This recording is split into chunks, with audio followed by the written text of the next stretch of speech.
अस्सलाम वालेकुम फ्रेंड्स। आज मैं आप लोगों के लिए एक बहुत ही यूनिक आटे से बनने वाला टी केक लेकर आई हूँ, जिसे देखने के बाद और खाने के बाद कोई यकीन नहीं करेगा कि ये केक हमने आटे से बनाया है। तो बहुत ही टेस्टी केक है और बहुत डिफरेंट रेसिपी है और बगैर ओवन के हम इसे बना रहे हैं।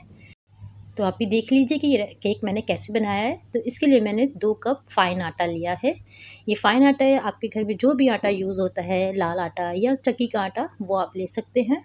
तो ये मेजर किया है मैंने, 2 कप है ये, आपने भी मेजर करके ही लेना है। 2 टीस्पून इसमें बेकिंग पाउडर जाएगा। बस सिंपल सिर्फ 2 ड्राई इंग्रेडिएंट्स हैं इसमें, इन दोनों को हमें बहुत अच्छे से मिक्स करना है। आप चाहें तो इसे बहुत अच्छी तरह से छलनी से छान भी सकते हैं। मैं मिक्स कर रही हूँ, आप छान लें, ज़्यादा अच्छा रहेगा आपके लिए। तो इसको मिक्स करके हम साइड पे रख देंगे। अब इस केक के लिए मैंने 2 अंडे लिए हैं, दोनों रूम टेम्परेचर पे हैं और मैं इसे बीटर की मदद से बीट कर रही हूँ। आप चाहें तो हैंड विस्क भी यूज़ कर सकते हैं, ज़रूरी नहीं है कि आप इसके लिए इलेक्ट्रिक बीटर ही यूज़ करें। बस 1 से 2 मिनट के लिए मैं बीट करूँगी इसे। और मैंने 1 कप शुगर पाउडर ली है। आप चाहें तो शुगर की क्वांटिटी को थोड़ा कम भी कर सकते हैं अगर आप लाइट मीठा खाते हैं तो एग भी बीट करती जा रही हूँ और साथ साथ इसमें शुगर भी ऐड कर रही हूँ। इस टी केक में मैंने आटे की जो क्वांटिटी है 2 कप ली है, ज़्यादा क्वांटिटी है।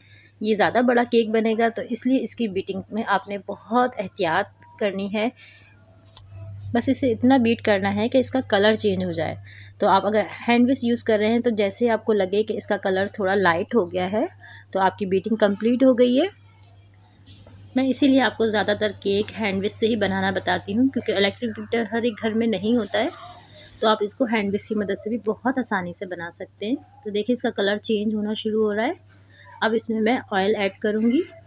तो मैंने हाफ़ कप ऑयल लिया है और ऑयल की भी इसमें हम सिर्फ मिक्सिंग करेंगे, क्योंकि अंडे और शुगर हमारे बहुत अच्छे से बीट हो गए और शुगर का किसी किस्म का दाना भी होगा तो वो भी डिज़ोल्व हो चुका होगा इसमें कम्प्लीटली। वनीला एसेंस लिया है इसमें 1.5 टीस्पून। बस इसकी अब मैं सिर्फ स्पैचुला से मिक्सिंग करूँगी, इलेक्ट्रिक बीटर का कोई काम नहीं है।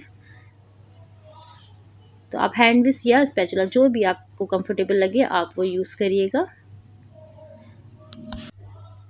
बस जो ड्राई इंग्रेडिएंट्स हमने छान के रखे थे अब वो हम इसमें ऐड करेंगे। सारा फ्लावर हमें एक साथ नहीं डालना है, आप 2-2, 3-3 टेबल स्पून करके डालिएगा।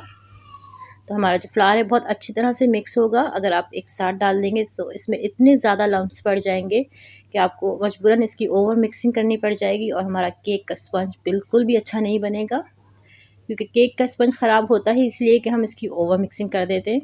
तो मैं थोड़ा थोड़ा करके इसमें आटा डालती जा रही हूँ और स्पैचुला की मदद से कट एंड फोल्ड के तरीके से इसको मिक्स कर रही हूँ।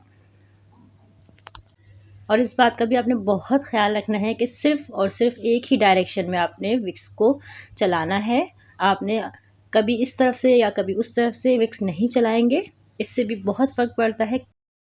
तो ये छोटी छोटी चीज़ें होती हैं केक बनाने के लिए जिनका बहुत ख़ास ख्याल रखना पड़ता है और यही वजह है कि बेकिंग हर एक से अच्छी तरह से नहीं हो पाती है। तो जैसे जैसे हम इसमें फ्लावर मिक्स करते जा रहे थे ये हमारा बैटर बहुत थिक होता जा रहा था और अब इसमें मैंने हाफ़ कप दूध ऐड करना शुरू किया। पूरा दूध एक साथ नहीं डाला है, थोड़ा थोड़ा करके जैसे जैसे मैं आटा डालती जा रही हूँ उसमें थोड़ा थोड़ा इसमें मैं मिल्क भी ऐड करती जा रही हूँ। बाउल के नीचे जितना भी आटा हमारा बैठता जा रहा है इसको निकालती जा रही हूँ ताकि इसके लम्प्स अच्छी तरह से ख़त्म हो जाए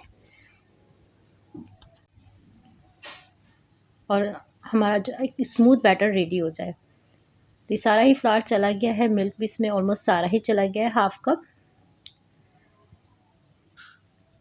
बस इसकी बहुत अच्छे से मिक्सिंग करनी है आपने। तो ये एक अच्छा काफ़ी बड़ा साइज़ का केक हमारा बनता है, क्योंकि 2 कप मैदा है तो काफ़ी ज़्यादा केक का जो साइज़ है काफ़ी ऊपर तक आता है। तो बहुत ज़बरदस्त केक बनता है ये और बहुत अच्छा सा स्पंज होता है इसका। ये कितना आसान है कि अगर घर में मैदा नहीं है तो आप आटे की मदद से भी बहुत एक बेहतरीन सा टी केक बना सकते हैं। और ये केक बनता भी बहुत स्लो आंच पर है, तो अगर घर में किसी किस्म का गैस वगैरह का आजकल जैसे सर्दियों में इशू होता है तो इसमें वो भी आपको कोई प्रॉब्लम नहीं होगी। तो केक का बैटर मेरा रेडी है और बहुत अच्छी सी इसकी मिक्सिंग हो गई है, किसी तरह के इसमें कोई लम्प्स नहीं है, बड़ी अच्छी सी रिबन कंसिस्टेंसी आ रही है। केक पैन हम रेडी कर लेते हैं।